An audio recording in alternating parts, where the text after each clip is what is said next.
যদি কৃষ্ণের কৃপা পেতে চাও তাহলে আগে রাধার কৃপা পেতে হবে, যদি ভোলেনাথের কৃপা পেতে চাও তাহলে আগে দুর্গার কৃপা পেতে হবে। তাই আমার কৃপা পেতে গেলে বাবা রাবণ তোমাকে আগে মা সীতার কৃপা পেতে হবে। না বলো ঠাকুর কি করে কৃপা পাবো? কৃপা পাবো। ভগবান রাম বললেন চিন্তা করো না রাবণ, তোমাকে কানে কানে বলছি, কানে কানে বলছেন। আর কয়েকদিন পরে 14 বছরের জন্য আমরা বনবাসে চলে যাব। সেদিন কথা দিচ্ছি রাজা রাবণ, এই 14 বছরের মধ্যে 11 মাস আমি আমার সীতাকে তোমার লঙ্কায় পাঠিয়ে দেব। 11 মাস আমি আমার সীতাকে তোমার লঙ্কায় পাঠিয়ে দেব। তুমি এসে আমার সীতাকে হরণ করবে, আমি তোমাকে অনুমতি দিয়ে রাখছি। সারা জগৎ জানবে যে রাবণ সীতাকে হরণ করেছে, কিন্তু ভক্তরা জানবে যার ইচ্ছে না হলে একটা গাছের পাতা নড়ে না, সেই সীতাকে রাবণ হরণ করতেই পারে না যতক্ষণ রামচন্দ্রের অনুমতি না থাকে। হরি বল। রাধে রাধে, হরি বল, হরে কৃষ্ণ। তাই আমি তোমাকে অনুমতি দিয়ে যাচ্ছি, তুমি আমার সীতাকে হরণ করবে। আগে সীতা যাবে, তারপরে আমি যাব, তারপরে আমার কৃপা হবে। ভক্তমণ্ডলী, ভক্তিমতী মায়েরা, তাহলে দেখুন এটা বাবা ভোলেনাথ জানে, এ তত্ত্ব জানে যে রামচন্দ্রের পারমিশনে রাবণ সীতাকে হরণ করেছে। আর সেই রামচন্দ্র একটা গাছকে জড়িয়ে ধরে একটা বাঘকে, একটা হরিণকে, একটা হাতিকে জিজ্ঞাসা করছে আমার সীতা কোথায়। তাহলে বাবা ভোলেনাথ হাতে তালি দিচ্ছে আর বলছে তোমার অ্যাক্টিংটা ভালো হচ্ছে, কারণ এটা অভিনয়। সিনেমা দেখতে দেখতে অনেকে কেঁদে ফেলেন।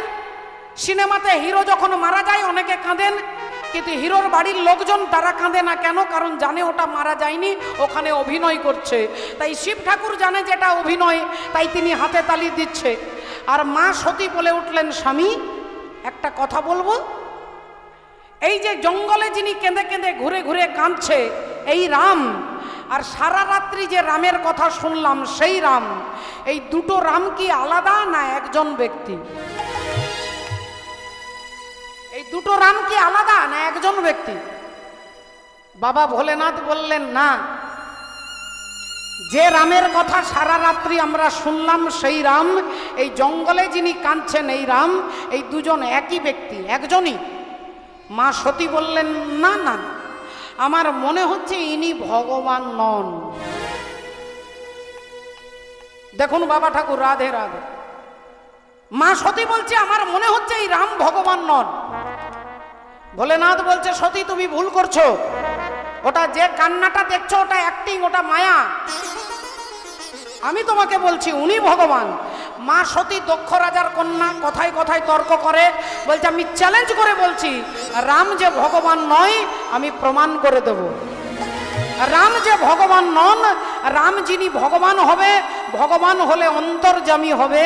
আর অন্তর্যামী হলে তিনি জানতেন যে তার সীতাকে রাবণ নিয়ে গেছে। আর যদি তিনি জানতেন তাহলে গাছকে জিজ্ঞাসা করছে কেন, হাতিকে জিজ্ঞাসা করছে কেন? তাহলে আমার মনে হচ্ছে ইনি অন্তর্যামী নন, ইনি ভগবান নন। আমি চ্যালেঞ্জ করে বলছি আমি তোমার রামের কান্না বন্ধ করে দেব। ভোলেনাথ দেখলেন একে বোঝানো যাবে না, একে মায়াতে ধরেছে, একে মায়াতে ধরেছে। ও বাবা ঠাকুর, ভক্তিমতী মায়েরা, যাকে ভূতে ধরে, দেখবেন কাউকে যদি ভূতে ধরে সে কিন্তু তার নিজের বাড়িটাকে বাড়ি বলে না। কোথায় থাকিস? ওঝা যখন জিজ্ঞাসা করে বলে ওই যে ওই শিমুল গাছের মাথার ওপরে, তাল গাছের মাথার ওপরে থাকি, ওই শ্যাওড়া গাছের মাথার ওপরে আমি থাকি। তোর নাম কি? অন্য নাম বলবে। তখন যে আমার নাম চৈতালি, আমি কিন্তু চৈতালি বলবো না, তখন ওই ভূতটার নাম বলবো। তাহলে ভূতে ধরলে সে তার নাম ঠিকানা সব উল্টো পাল্টা বলে।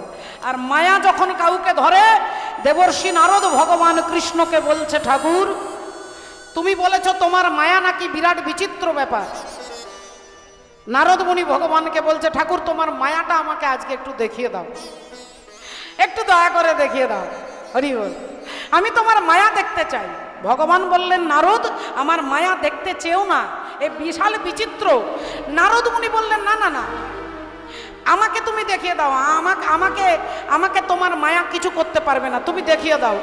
ভগবান বললেন ঠিক আছে তাহলে অন্য একদিন দেখাবো, আজকে আমি একটু বেড়াতে যাচ্ছি, রথে চেপে একটু বেড়াতে যাব, তুমি কি আমার সঙ্গে যাবে? নারদ মুনি বললেন ঠিক আছে চলো ঠাকুর। ভগবানের রথে চেপেছে, ভগবান রথ চালিয়ে নিয়ে যাচ্ছে। চলতে চলতে চলতে একটা সুন্দর গ্রামে রথটা দাঁড়িয়ে গেছে, চারিদিকে সুন্দর গাছপালা, ফুল ফল। নারদ মুনি বললেন প্রভু এরকম গ্রাম তো কোনোদিন দেখিনি। ভগবান রথ থেকে নেমে একটা গাছের তলায় বসে নারদকে বললেন নারদ যাও তো একটু জল নিয়ে এসো। নারদ মুনি বললেন এক্ষুনি নিয়ে আসছি। একটা কমণ্ডল হাতে নিয়ে দেবর্ষি নারদ গ্রামের ভেতরে ঢুকেছে। কিছু দূর যেতেই দেখছে একটা সুন্দর কুয়ো, আর কুয়োতে অনেক যুবক অনেক যুবতী রাজকন্যা জল নিতে এসেছে। নারদ মুনি গিয়ে কমণ্ডলটা বাড়িয়ে দিয়ে বলছে একটু জল দেন তো। আর অমনি রাজকন্যা যেই নারদের দিকে তাকিয়েছে, নারদ মুনি অভিভূত হয়ে গেছে। কি সুন্দর দেখতে, হ্যাঁ কি সুন্দর দেখতে। বললেন আমি তোমাকে বিবাহ করতে চাই। যুবতী কন্যা বললেন আমার মালিক হচ্ছে আমার বাবা। দেবর্ষি নারদ তার বাবাকে এসে বলছে আমি আপনার মেয়েকে বিয়ে করতে চাই, আমি নারদ। রাজা বললেন দেবর্ষি নারদ যখন আমার মেয়েকে বিয়ে করতে চায়, এর থেকে আর আনন্দ কি হতে পারে। নারদ মুনির সঙ্গে বিবাহ দিয়ে দিলেন। বিবাহ দিয়ে দিলেন। 2 বছর পরে একটা ছেলে হলো, আর 2 বছর পরে একটা মেয়ে হলো। শ্বশুর মশাই মারা গেল, নারদ মুনি রাজা হয়ে গেলেন। সিংহাসনে নারদ বসেছেন, কিন্তু সেই মুহূর্তে তার পাশের রাজ্যের রাজা, সেই রাজাকে নারদ মুনিকে আক্রমণ করতে আসছে। খবরটা নারদ মুনি পেয়ে গেছে। অমনি সঙ্গে সঙ্গে বউ ছেলে মেয়েকে নিয়ে আর নারদ রাজ্য ছেড়ে চলে যাবে। ছুটতে ছুটতে পালিয়ে যাচ্ছেন। ছুটতে ছুটতে ছুটতে রাত্রি থেকে সকাল হয়ে গেল। দেখলেন একজন মাঝি নৌকো নিয়ে বসে আছে। নারদ মুনি বললেন হে এই যে মাঝি, আপনি আমাদের পার করে দিন। মাঝি বললেন আসুন, তাড়াতাড়ি আসুন।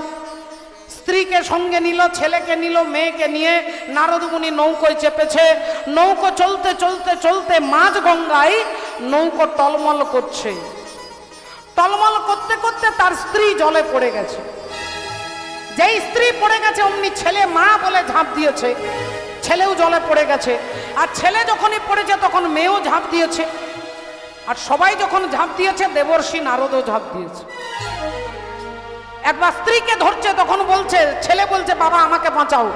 যখন ছেলেকে ধরছে তখন মেয়ে বলছে আমাকে বাঁচাও।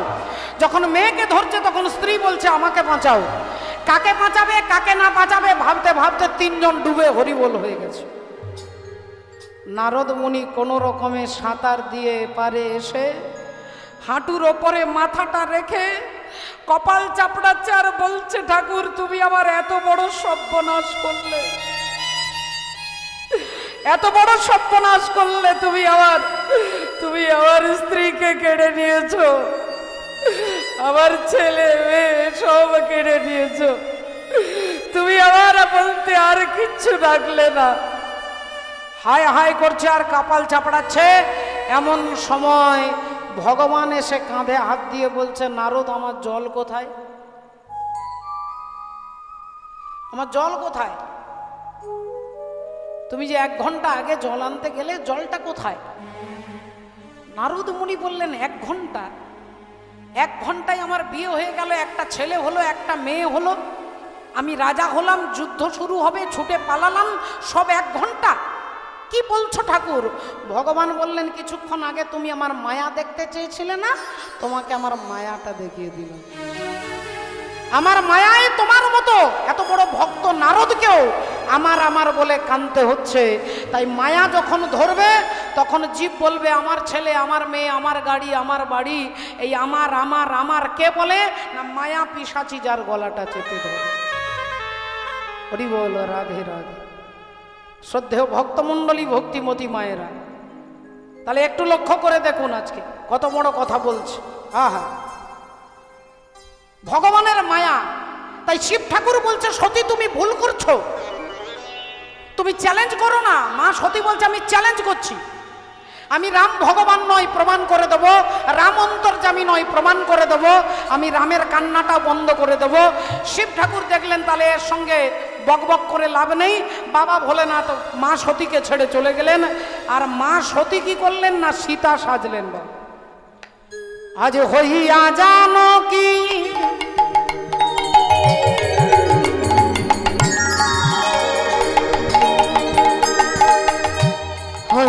জানো কি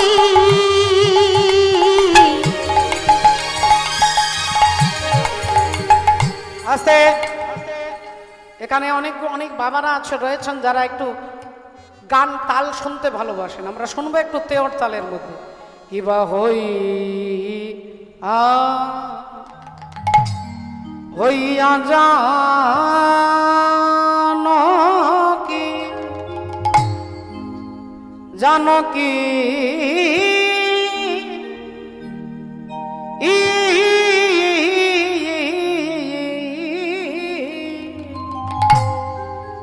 ও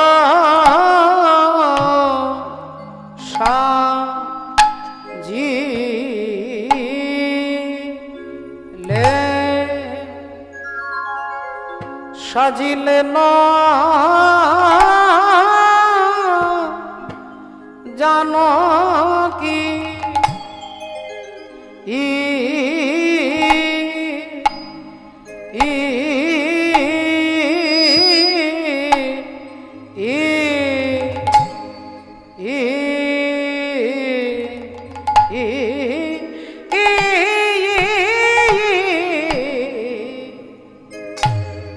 আজ সাজিলেন জানো কি গো ও আয়া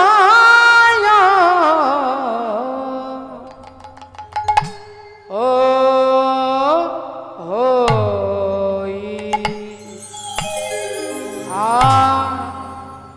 হইয়া যা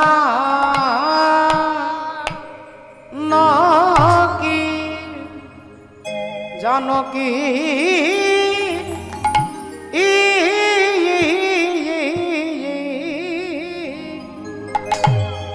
ও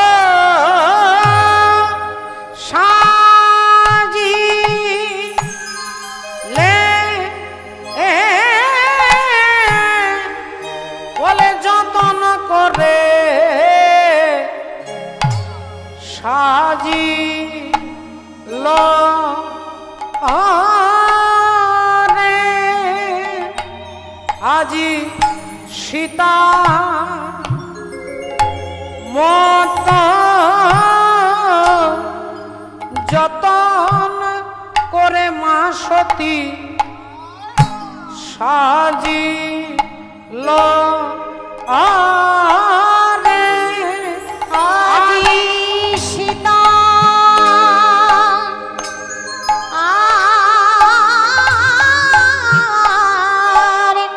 সীতার মতো করে সাজিল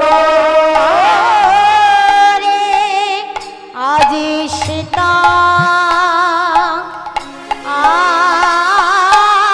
আর সীতার মতো আজি সাজিল রে আজি সীতা আর সীতার মতো জানকী সাজিল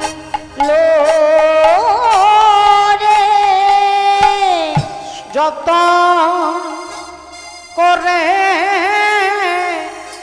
মা সতী সাজিল রে আজি যত ও যতন করে জানকী সাজিল রে আজি যত করে মা সতী সাজিল রে আজি দুই তিন চার পাঁচ ছয় যতন সাত করে আট জানকী নয় দশ সাজিল 11 12 13 14 আজি যতন ও যতন করে জানকী সাজিল রে আজি জনকী সাজবে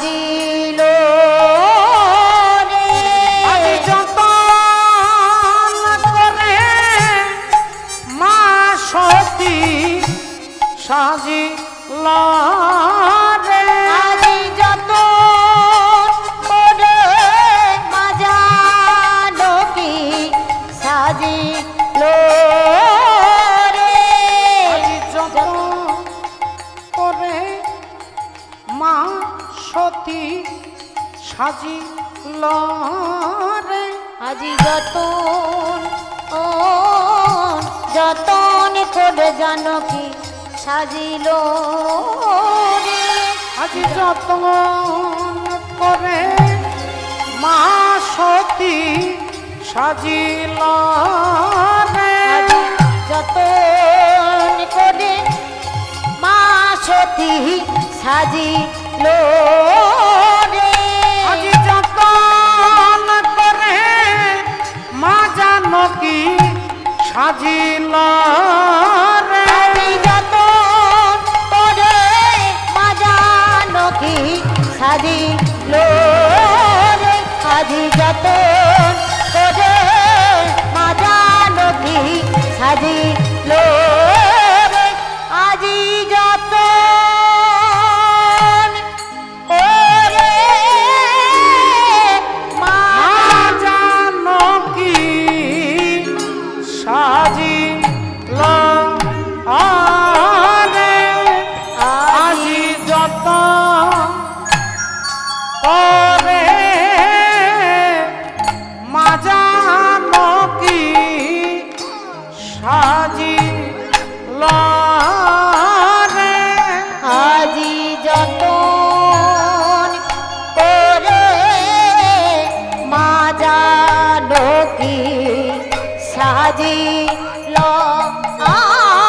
রে আজ যতন করে মা সতী সাজিল রে আজি যতন করে মা জানকী সাজিল রে যতন করে মা জানকী সাজিল রে আজি যতন করে মা জানকী সাজিল রে আজি যতন করে মা জানকী সাজিল রে আজি যতন করে মা জানকী আজি যতন করে মা জানকী সাজিল রে আজি যতন করে মা জানকী সাজিল রে যতন করে মা জানকী সাজিল রে এই ও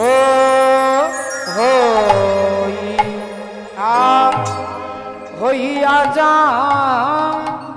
নকি সত্যি বাবা ঠাকুর ভক্তিমতী মায়েরা আজকে মনে রাখবেন মা মা সতী কিন্তু সীতা সাজছেন সতী দক্ষ রাজার মেয়ে তিনি সীতা সাজছেন আজ হইয়া জানকী আরে সাজিলেন জানকী হইয়া জানকী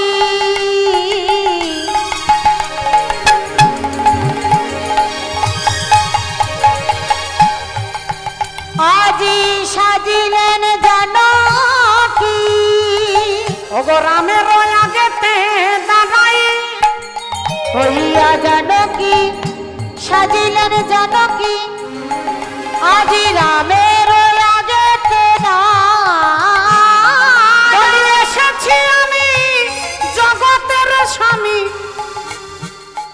আরে অমন করে কেঁদো না এসেছি আমি জগতের স্বামী অমন করে কেঁদো না এসেছি আমি জগতের স্বামী অমন করে কেঁদো না এই যে আপনি কাঁদবেন না কাঁদবেন না কাঁদবেন না ভগবান রামচন্দ্র কাঁদছিল, সবাইকে জিজ্ঞাসা করছে আমার সীতা কোথায়।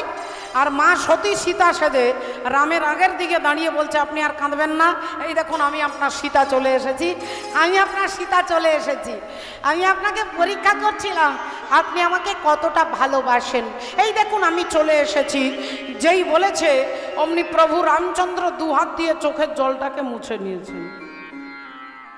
আজ এই দুহাত দিয়ে চোখের জলটা মুছে নিয়েছেন, এদিকে সতী মনে মনে ভাবছে তাহলে আমি চ্যালেঞ্জে জিতে গেছি। হ্যাঁ, আমি চ্যালেঞ্জে জিতে গেছি, আমার স্বামীকে বলেছি আমি তোমার রামের কান্না বন্ধ করে দেব। আর ভগবান রামচন্দ্র দুহাত দিয়ে চোখের জলটাকে মুছে নিয়ে হাত জোড় করে বলছেন মা তুমি আমার প্রণাম নাও, তোমার স্বামী ভোলেনাথ ভালো আছে তো। ও মা তুমি আমার প্রণাম নাও, তোমার স্বামী ভোলেনাথ ভালো আছে তো। এবার সতী মনে মনে চিন্তা করছে তাহলে দোষটা আমার নয়, দোষ হচ্ছে বিউটি পার্লারের দোষ। আমি 2500 টাকা খরচা করে সীতা সেজে এসেছি, সীতার মতো চুল, সীতার মতো নখ থেকে চুল পর্যন্ত, আর ইনি আমাকে দেখার সাথে সাথে বলছে তুমি আমার প্রণাম নাও, তোমার স্বামী ভোলেনাথ ভালো আছে। তাহলে মানে বলছি আপনি কি করে জানলেন যে আমি আপনার সীতা নই? ভগবান রাম বললেন মা যিনি আমার সীতা তিনি আমার আগে দাঁড়ায় না, আমার পেছনে দাঁড়ায়। রামের পেছনে সীতা, সীতার পেছনে লক্ষণ। আর যদি আমরা পেছন দিক থেকে যাই তাহলে আগে লক্ষণকে পাবো, তারপরে মা সীতা, তারপরে রাম। আর এই যে ক্রমান্বয়ে সুন্দর করে সাজানো, আগে লক্ষণ তারপরে সীতা তারপরে রাম। কেন না লক্ষণ হচ্ছে গুরু, আগে গুরু তত্ত্ব, তারপরে সীতা হচ্ছে ভক্তি, আগে গুরু কৃপা তারপরে ভক্তি তারপরে ভগবান। তাহলে তুমি কেমন সীতা, তুমি রামের আগের দিকে দাঁড়িয়ে আছো। তখনই মা সতী ছুটে পালিয়ে আসছেন। আর এদিকে বাবা ভোলেনাথ কৈলাসে চোখ বন্ধ করে ধ্যানের মধ্যে গোটা সিরিয়ালটা দেখছিল, দেখি ব্যাপারটা কি। আর যেই সতী ঘরে এসেছে অমনি ভোলেনাথ বলছে সব ঠিক আছে তো, সব ঠিক আছে তো। বললেন হ্যাঁ হ্যাঁ সব ঠিক আছে, সব ঠিক আছে।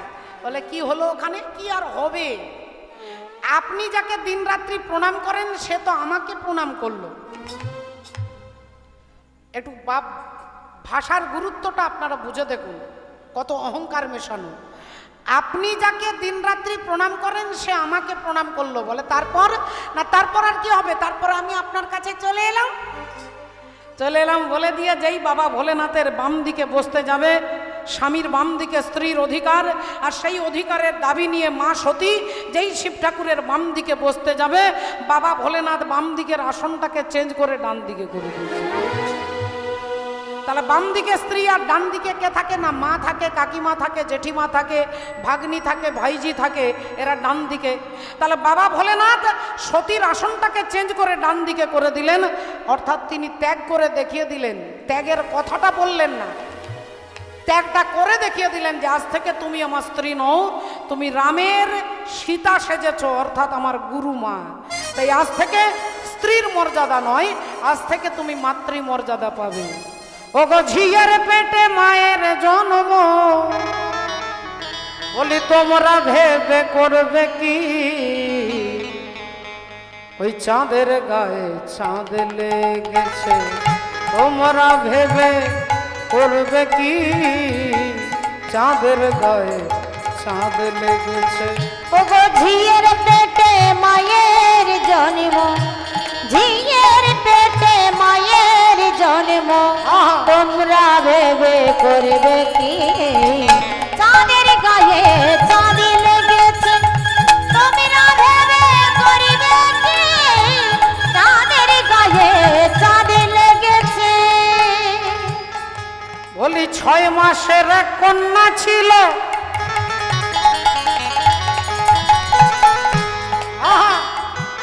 ও দেখো 9 মাসে তার গর্ভ হলো গো।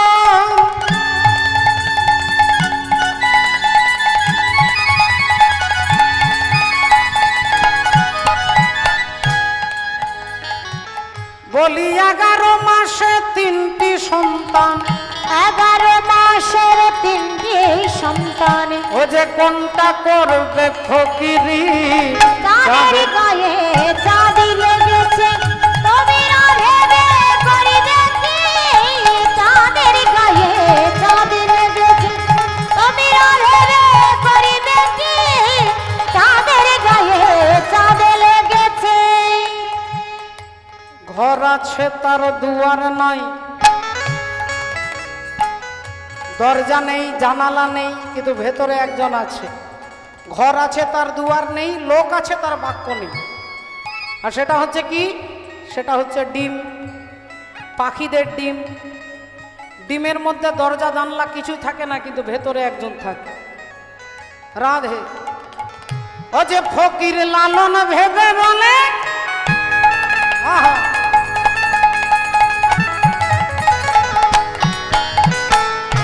ও ছেলে মরে মাকে ছুলে গো,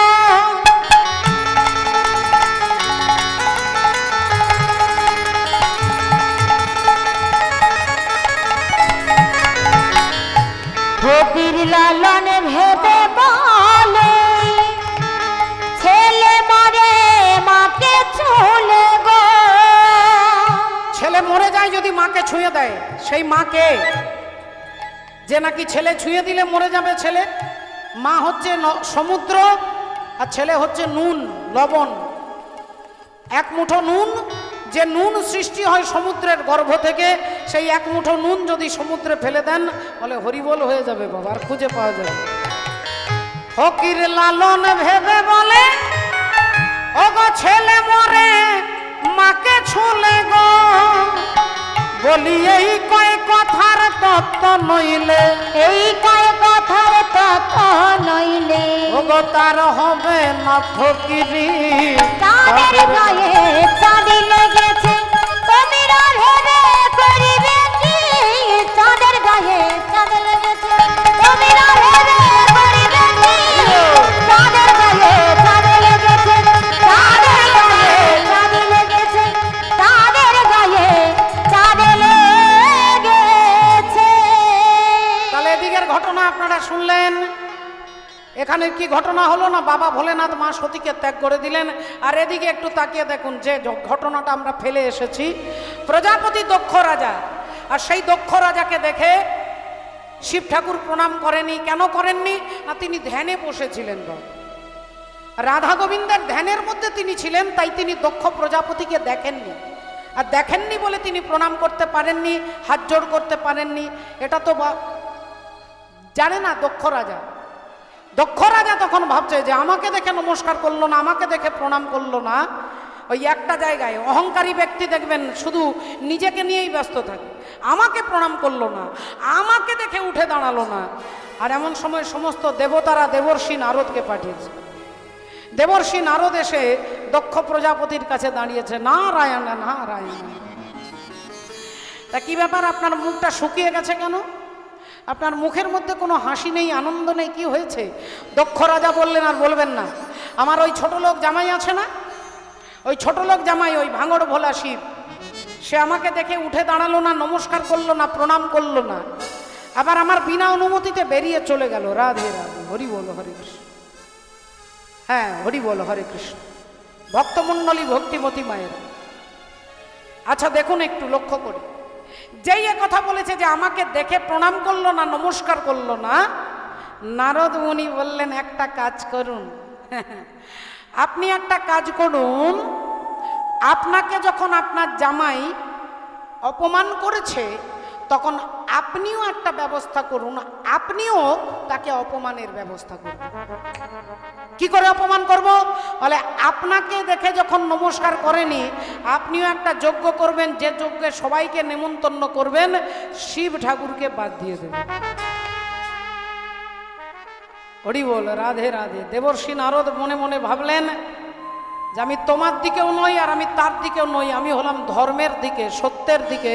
কিন্তু আজকে সত্যি কথাটাও তোমাকে বলবো না, আর মিথ্যে কথাও তোমাকে বলবো না। একটা ঘটনা সত্যিও নয়, আবার মিথ্যেও নয়, এটা কি করে হবে? একটা ঘটনা হয় সত্যি, নইলে মিথ্যে, কিন্তু সত্যিও নয় আবার মিথ্যেও নয়, এটা কিরকম ব্যাপার? তাহলে দুই ভাই গ্রামের মেলা দেখতে গেছে। মেলা দেখতে দেখতে দেখতে সন্ধে হয়ে গেছে। বড় ভাই রামু, ছোট ভাই শামু। রামু শামুকে বলছে, ভাই তোর কাছে টাকা আছে, চল জিলিপি কিনে খাবো। ভাই বললে, দাদা আমার কাছে 8 আনাও নেই। তোমার কাছে নেই? দাদা বললেন, আমার কাছে 4 আনাও নেই। বললে, তাহলে চলো দাদা ঘরে গিয়ে মুড়ি খাবো।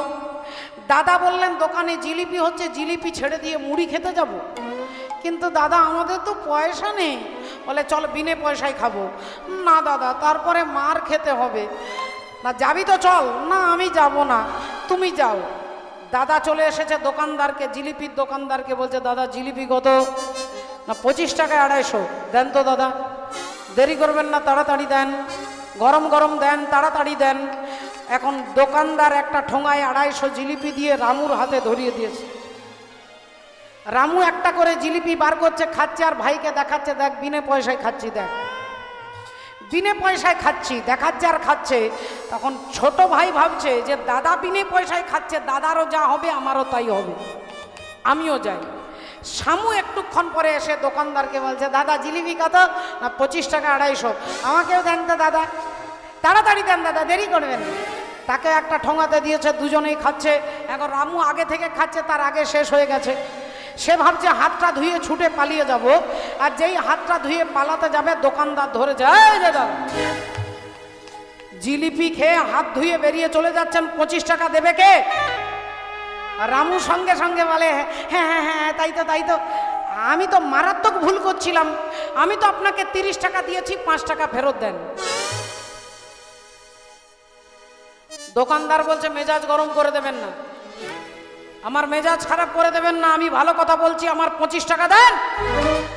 আর রামু বলছে, দেখুন যদি ভালো কথা, ভালোভাবে ভদ্র ব্যবহার চান, আমার 5 টাকা ফেরত দেন।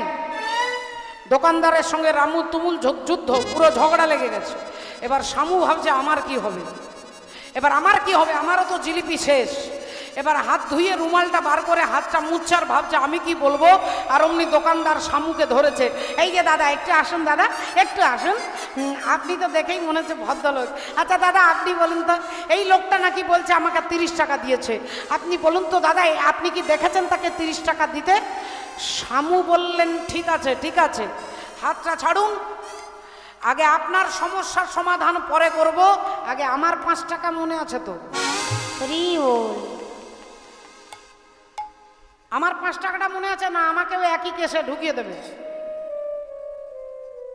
দোকানদার মাথা চুলকাচ্ছে আর ভাবছে, যদি বলি এও দেয়নি এও দেয়নি, পাবলিক আমাকে বিশ্বাস করবে না। তাড়াতাড়ি বলছে, হ্যাঁ দাদা, হ্যাঁ আপনারটা মনে আছে, আপনার মনে আছে, আপনি আমাকে 30 টাকা দিয়েছেন, এই নিন 5 টাকা ফেরত নেন। 5 টাকা পকেটে রেখেছে। এইবার বলুন তো দাদা, এই লোকটা আমাকে 30 টাকা দিয়েছে। শামু তখন বলছে, মা কালী দিব্যি করে বলছি, যেমন আমি 30 টাকা দিয়েছি তেমনি উনিও দিয়েছে, যেমন আমি দিয়েছি তেমনি উনি দিয়েছে, মানে আমিও দিইনি আর উনিও দেননি।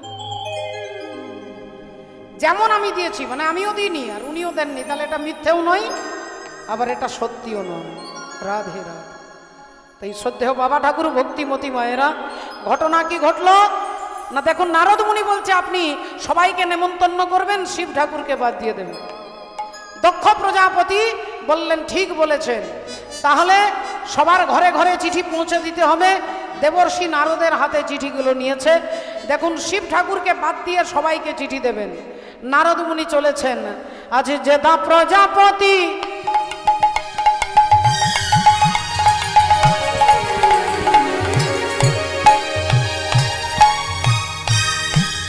চলিলেন তথি,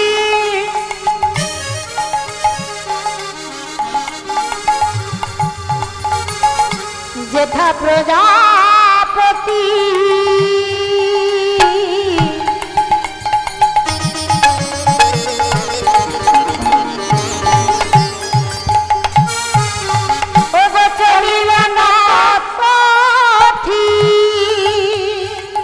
বিনা যন্ত্র করে লইয়া, যেথা প্রজাপতি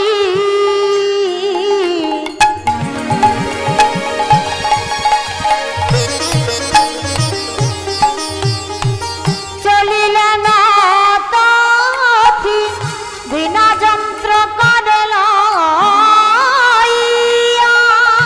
বিনয় তান ধরে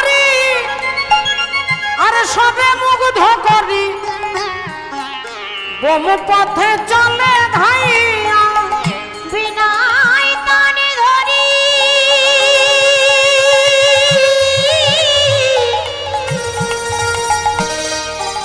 ওগো সরবগে ধাকড়ি কোন পথে চলে ধাইয়া ওগো হরি হরি হরি বলে হরি হরি হরি বলে আজ নারদ চলে হেলে দুলে হরি হরি হরি বলে ওগো নারদ চলে হেলে দুলে আহা হরি হরি হরি বলে নারদ চলে হেলে দুলে হরি হরি হরি বলে নারদ চলে হেলে দুলে হরি হরি ওগো নারদ চলে হেলে দুলে হরি হরি হরি বলে হরি চলে হেলে দুলে হরি হরি হরি বলে হরি হরি হরি বলে বিনয় তান ধরি কানে মুগিধ করি কোন পথে চলে নাইয়া বিনয় তান ধরি কানে মুগিধ করি কোন পথে চলে নাইয়া সবার ঘরে ঘরে চিঠি পৌঁছে গেছে, শিব ঠাকুরকে বাদ দিয়ে দিয়েছে, তার জন্য শিব ঠাকুরের বিন্দুমাত্র দুঃখ নেই। এই জগতের মান অপমান ভালোবাসা ঘৃণা সব একটা জায়গায় যিনি দাঁড় করাতে পারে তিনি হচ্ছেন প্রকৃত বৈষ্ণব। বৈষ্ণবকে অপমান করলেও তাতে দুঃখ নাই, আর কেউ সম্মান দিলেও আনন্দ নাই। শিব ঠাকুরকে বলছে ছোট লোক, মূর্খ, গাধা, তাতে তার কিচ্ছু যায় আসে না। এই জগতের মান সম্মান এগুলো হচ্ছে মায়ার খেলা। আর যারা সাধু তারা সদা আনন্দে থাকে ভগবানের নামে। আর এই আনন্দের কথা এই জড় জগতের ভাষা দিয়ে বোঝানো যায় না। বাবা হরি বল, রাধে রাধে। এই জড় জগতের সংসারের ভালোবাসা কিরকম, আপনাকে ইউজ করবে, ইউজ অ্যান্ড থ্রু। যখনই যতদিন কাজে লাগবে আপনাকে ব্যবহার করবে, তারপরে ছুঁড়ে ফেলে দেবে। বারান্দায় একটা খাটিয়া পাতা থাকবে, আপনি শুয়ে থাকবেন। আমি দুটো লাইন আপনাদের মনে করে দেব, প্রয়াত শিল্পী মান্না দে মহাশয়ের কণ্ঠে শুনেছে। আমি যে আতর আতর দানে ভরা, আমি যে আতর আতর দানে ভরা, আমারই কাজ হলো যে গন্ধে খুশি করা। কে তারে রাখে মনে ফুরালে হয় গন্ধ যে তার। কে তারে রাখে মনে ফুরালে হয় গন্ধ যে তার। আমি যে জলসা ঘরে বেলবারি ঝাড়, আমি যে জলসা ঘরে নিশি ফুরালে কেহ চায় না আমায় জানি গো। আমি যে জলসা ঘরে বেলবারি ঝাড়, আমি যে জলসা ঘর। এই সংসার আপনাকে দুদিনের জন্য ব্যবহার করবে, আর পরমাত্মা ভগবানের নাম বলে অনন্তকাল আপনি আনন্দে থাকতে পারবেন। এটা আমার মতো মায়াবদ্ধ জীব, আমার মতো জীব অনুভব করতে পারে না। আপনাদের মতো অনুরাগী ভক্তরা অনুভব করেন বলে এখানে এসেছেন, ভালোবাসেন বলে এখানে এসেছেন। এই ভালোবাসার টানে আপনারা ছুটে এসেছেন। রাধে রাধে। তাই বাবা ঠাকুর সবার ঘরে ঘরে চিঠি পৌঁছে দিলেন। নারদ মুনি, শিব ঠাকুরের ঘরটা বাদ রয়ে গেল। এখন দেবতারা সকাল সকাল সব দক্ষ প্রজাপতির বাড়ির অনুষ্ঠানে যাচ্ছে, সুন্দর স্নান টান গয়নাগাটি পরে সব নিজের নিজের স্ত্রীকে নিয়ে বিমানে চেপে রথে চেপে কৈলাস পর্বতের ওপর দিয়ে সব যাচ্ছে। এমন সময় দেখছে এদিকে মা সতী, সেই মা সতী কি করছে, বাগানে ফুল তুলছে। এখন বাগানে ফুল তুলছে, একজন দেবী দেখে বললেন, কিরে এই সতী, তুই এখনো বাগানে ফুল তুলছিস, তুই তোর বাপের বাড়ি যাসনি? সতী বললেন, কেন, আমার বাবার বাড়িতে কি কি হচ্ছে? বলে, তোর বাবার বাড়িতে বিরাট যজ্ঞ, তুই জানিস না? ও, আমার মনে হচ্ছে তোর বাবা তোকে নেমন্তন্ন করেনি, তোর বাবা তোকে নেমন্তন্ন করেনি। সতী বললেন, না না না, এটা কি হয় নাকি, আমার বাবা আমাকে নেমন্তন্ন করবে না? আমার মনে হচ্ছে আমার স্বামীকে বলেছে, আমার স্বামী আমাকে বলতে ভুলে গেছে, কারণ আমার স্বামী ভোলেনাথ। তোমরা যাও, আমি যাচ্ছি। সতী তাড়াতাড়ি ফুল এনে শিব ঠাকুরের চরণে দিয়ে প্রণাম করে বলছেন, স্বামী একটা কথা বলবো। কি কথা? বলছে, আমার বাবার বাড়িতে নাকি বিরাট বড় অনুষ্ঠান হচ্ছে, আপনি জানেন? দেখুন, বাবা ভোলেনাথ তো মিথ্যে কথা বলতে পারবেন না, তিনি বললেন, হ্যাঁ জানি, বিরাট বড় যজ্ঞ হচ্ছে। বললেন, তাহলে আপনি আমাকে আগে বলেননি কেন? আমি ব্যাগ গোছাবো কখন, চুল বাঁধবো কখন, কাপড় পরবো কখন, যাব কখন? ভোলেনাথ বললেন, দেখো সতী, তোমার বাবার বাড়িতে অনুষ্ঠান হচ্ছে, কিন্তু তোমার বাবা আমাকেও বাদ দিয়ে দিয়েছে, আর আমার যেহেতু তুমি স্ত্রী, তাই তোমাকেও বাদ দিয়ে দিয়েছে।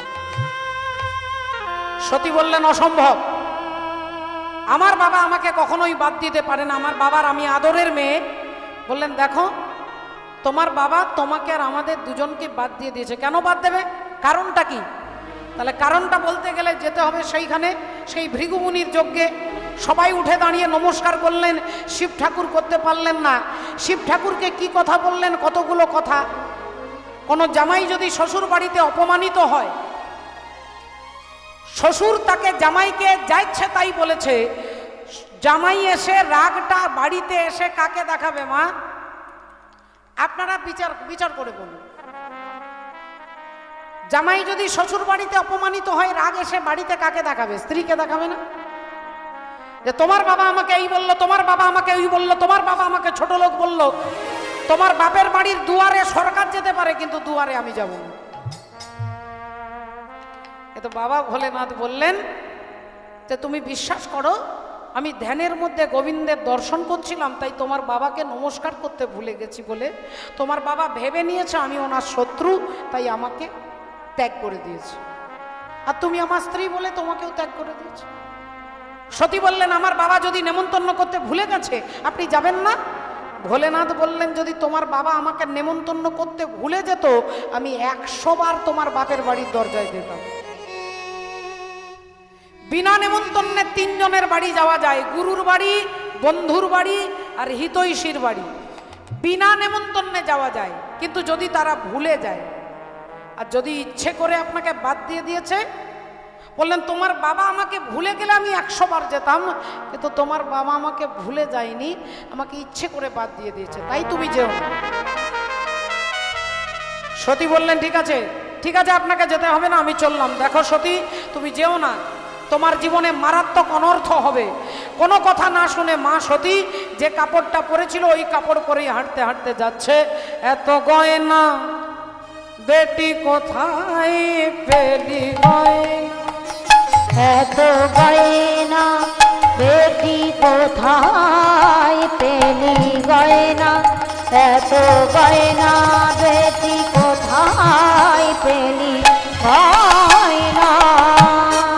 শৃঙ্গির ওপর ভৃঙ্গি হয়ে, শৃঙ্গি, আহা শৃঙ্গির ওপর ভৃঙ্গি হয়ে বাপের বাড়ি চলে এলি গয়না, এত গয়না বেটি কোথায় পেলি গয়না, এত গয়না বেটি কোথায় পেলি গয়না।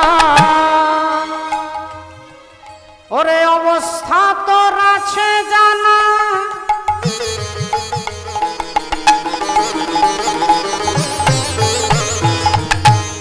আর ভাতের ওপর নুন জোটে না। অবস্থা তোর আছে জানা,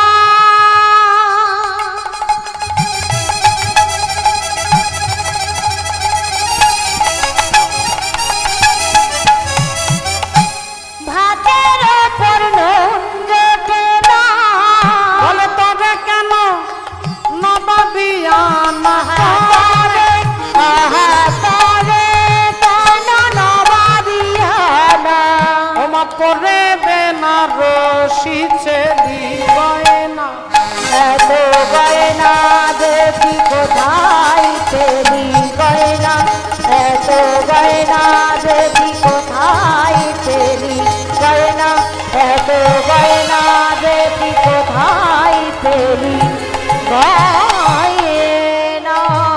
ভক্তিমতী মায়েরা, মা সতী ছুটতে ছুটতে যাচ্ছে বাপের বাড়ির দরজায়, এদিকে দক্ষ প্রজাপতি যজ্ঞে বসে গেছে। রাধে রাধে। দক্ষ প্রজাপতির 60খানা মেয়ে বাবা।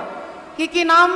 অদিতি, দিতি, অবিশ্বা, কাশ্যা, প্রদবসা, শৈলা, তাম্রা, পিড়ি, দনু, মুনি, সুরক্ষা, সরমা, কদ্রু, কলাবতী, কলা, কাষ্ঠা, কন্দলী, কালিকা, কলহপ্রিয়া, প্লমচা, রাসনা, সুখী, ভীষণা, ভূষণা, শ্রদ্ধা, লক্ষ্মী, ধৃতি, তুষ্টি, মতি, স্মৃতি, বসু, শান্তি, অশ্বিনী, ধরণী, কীর্তিকা, রোহিণী, মৃগশিরা, আদ্রা, পুনর্বসু, পুষ্যা, অশ্লেষা, মঘা, পূর্ব ফাল্গুনী, উত্তর ফাল্গুনী, হস্তা, চিত্রা, সাথী, বিশাখা, জ্যেষ্ঠা, অনুরাধা, জ্যেষ্ঠা, মূলা, পূর্ব ভাদ্রপদ, উত্তর ভাদ্রপদ, শ্রবণা, ধনিষ্ঠা, শতভিষা, রেবতী, পূর্বষাঢ়া, উত্তরষাঢ়া আর সতী। এই 60টা মেয়ের মধ্যে 59টা মেয়েকে নেমন্তন্ন করেছে, তারা এসেছে। ভালো কাপড়, ভালো গয়নাগাটি পরে এসেছে। আর মা সতী তিনি মনে মনে ভাবছে আমি বিনা নেমন্তন্নে যাচ্ছি, আমার বাবা আমাকে দেখলে খুব খুশি হবে, আমার বাবা আমাকে বুকে জড়িয়ে ধরে মাথায় হাত বুলিয়ে আশীর্বাদ করে দেবে, আমার বাবা আমাকে দেখলে খুব আনন্দ হবে। এই ভাবতে ভাবতে মা সতী সেই যজ্ঞের প্যান্ডেলের ভেতরে একটা পা আর বাইরে একটা পা রেখেছে। আর অমনি দক্ষ প্রজাপতি আঙুলটা বাড়িয়ে বলে উঠলো, ওই দেখো চলে এসেছে, ওই দেখো চলে এসেছে। আমি জানি ও আসবে, আমি জানি। আরে ওর স্বামী তো ওকে খেতে দিতে পারে না, এখানে খাবে আবার স্বামীর জন্য টিফিন বক্সে করে নিয়ে যাবে, এখানে দান দক্ষিণা নেবে, কাপড় টাপড় নেবে, গয়না গাটি নেবে, তাই বিনা নেমন্তন্নে চলে এসেছে। এ কথা যেই শুনেছে মা সতীর মাথায় যেন বজ্রাঘাত হলো, মাথায় বজ্রাঘাত হলো। মা কাঁদতে কাঁদতে বলছে, বাবা আমি তোমার ঘরে খাওয়ার জন্য আসি নাই বাবা, আমি তোমার ঘরে খাওয়ার জন্য আসিনি, আমি এসেছি তোমার কাছে জানবার জন্য, যেখানে তুমি সবাইকে নেমন্তন্ন করেছো আমার স্বামীকে কেন বাদ দিয়ে দিয়েছো বাবা। দক্ষ প্রজাপতি বললেন, তোর স্বামী ওই ছোট লোক, ওই অসভ্য, ওই মূর্খ, ওই গাধা, ও তো চিতার শ্মশানের চিতার কাঠের উপরে বসে থাকে, এরকম ভদ্র সমাজে বসতে পারবে? সে তো ভূত প্রেতের সঙ্গ করে, এরকম ভদ্রলোকদের সঙ্গ করতে পারবে? মা সতী বললেন, বাবা আপনি আমার স্বামীকেই চেনেন না, আমার স্বামী হচ্ছে সত্যম শিবম সুন্দরম, আমার স্বামী হচ্ছে শিব, আর শিব মানে মঙ্গল, শিব মানে মঙ্গল। আপনি যে যজ্ঞটা করছেন এই যজ্ঞের ফল মঙ্গল নয়। এখানে যারা কমিটির দাদারা, দাদা ভাইরা, যারা কিন্নাহার স্টেশন পাড়ার আজকের এই হরিবাসরের কমিটির যারা সদস্য, তারা এত কষ্ট করে রাত্রির পর বছরের পর বছর কত চিন্তা ভাবনা, কত দায়িত্ব, এত কষ্ট তারা করছেন কেন জিজ্ঞাসা করুন তো। তারা বলবেন যে যারা কীর্তন শুনতে আসবেন তাদের মঙ্গলের জন্য, গ্রামের মঙ্গলের জন্য, এলাকার শান্তির জন্য। তাহলে যেখানে মঙ্গল চিন্তা ভাবনা আছে এটা হচ্ছে শিব যুক্ত যজ্ঞ, আর যেখানে কোনো মঙ্গল চিন্তা ভাবনা নেই, শুধু শিব ঠাকুরকে তার প্রেস্টিজটাকে নষ্ট করবার জন্য দক্ষ প্রজাপতি যজ্ঞ করছে, তাহলে এই যজ্ঞের মধ্যে কোনো মঙ্গল ভাবনা নেই। দক্ষ প্রজাপতি বললেন, বেরিয়ে যা, তোর স্বামীর কাছে চলে যা। বললেন, বাবা সে মুখ যে আমার কাছে নেই বাবা, আমার স্বামী আমাকে বারবার বলেছিল সতী তুমি যেও না, কিন্তু আমি কোনো কথা শুনিনি বাবা, আমি ছুটে এসেছি, আমি ভেবেছিলাম তুমি আমায় আশীর্বাদ করবে, তাই আমি না পারবো স্বামীর ঘরে ফিরে যেতে, না পারবো তোমার ঘরে থাকতে। আমার শিরা উপশিরা দিয়ে দুর্ভাগ্যবশত তোমার মতো অভিমানীর রক্ত বইছে। তাই আমি তোমাকে আঘাত প্রতিঘাত কিছু করতে পারবো না, তবে আমার জন্য একটাই রাস্তা খোলা আছে, আর সেটা হচ্ছে আত্মহত্যা। এই মা সতী শিব শিব বলতে বলতে আগুনে ঝাঁপ দিচ্ছে। শিব নিন্দা শুনে সতী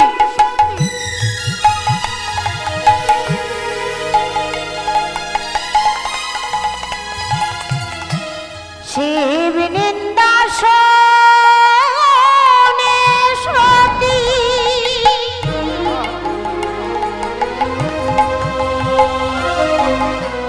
সহিতে নারিল অগযজ্ঞ কুণ্ডে গিয়ে মাতা আগুনে ঝাঁপ দিল। যজ্ঞকুণ্ডে গিয়ে মাতা আগুনে ঝাঁপ দিল। যজ্ঞকুণ্ডে গিয়ে মাতা আগুনে ঝাঁপ দিল। মা সতী আগুনে ঝাঁপ দিয়ে দেহত্যাগ করলেন। যারা অনুষ্ঠানে এসেছিল, কেউ গালে হাত, কেউ বুকে হাত, কেউ মাথায় হাত, কেউ হাহাকার করছে, আর মা সতীর দেহটা পড়ল সকলের মাঝে। অমনি নন্দী ভিঙ্গি ছুটে গিয়ে মায়ের পা দুটো জড়িয়ে ধরলেন। মা, এ তুমি কি করলে মা? এ তুমি কি করলে? একবারের জন্য আমাদের কথা ভাবলে না মা? একবারের জন্য আমাদের কথা ভাবলে না? মা, মা গো মা,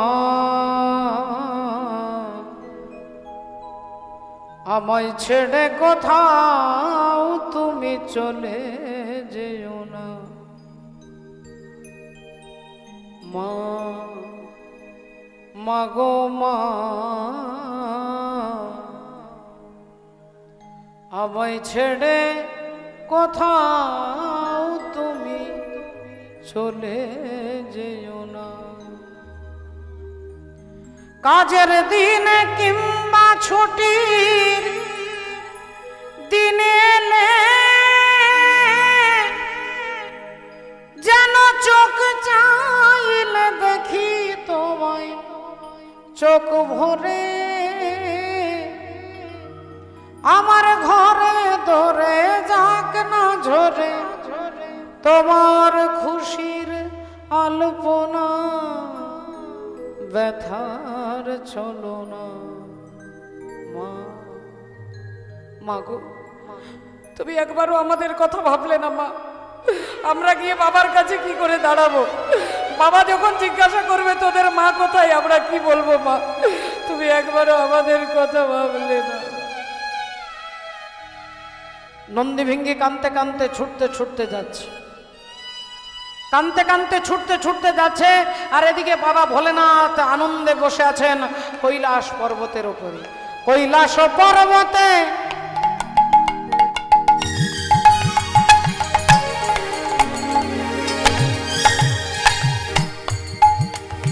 কৈলাস পর্বতে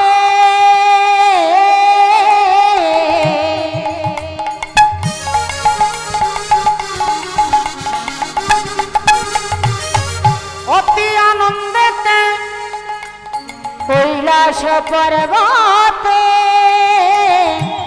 অতি আনন্দেতে ওগো বসিয়া রয়েছে ভোলা। কৈলাস পর্বতে অতি আনন্দেতে বসিয়া রয়েছে ভোলা। ভোলার মুখে রাম নাম আরে জপে অবিরাম করে, জপে জপ মালা। ভোলার মুখে রামে নাম,